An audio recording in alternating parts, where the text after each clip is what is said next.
Oh, you've elevated me without even an election. But it's your organization.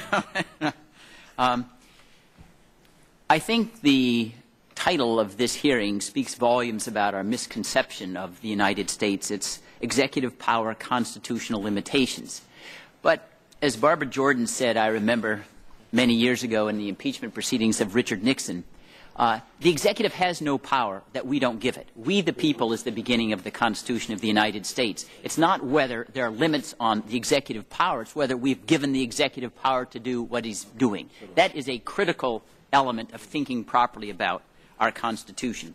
Now, it was said by a previous speaker that all presidents have flouted law during wartime. But I think, number one, it's incorrect as a historical matter. But number two, this particular war is different than all others because it's permanent. It will never end.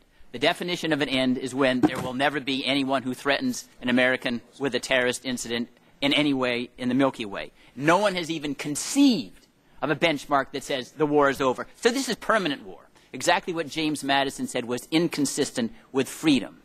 And with regard to presidents who spied, it's certainly true that they spied without warrants and had abuses. That's what led to the Foreign Intelligence Surveillance Act, precisely what Liz Holtzman explained. It's one thing for a president to act when there's no express congressional prohibition. It's quite another to say, we don't care what Congress has said. The law is irrelevant to me. I can act on my own initiative. The last thing I'd like to say is that with regard to the necessity of impeachment, it was Robert Jackson, our prosecutor at Nuremberg, who said, if you have a principle, a precedent that goes unrebuked and it's an abuse, it will lie around like a loaded weapon, ready to be used by any future incumbent who establishes an urgent need.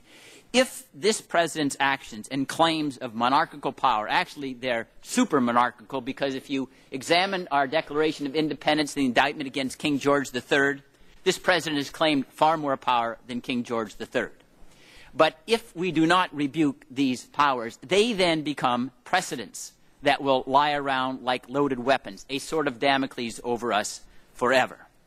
Then there was also mentioned previously about Caligula.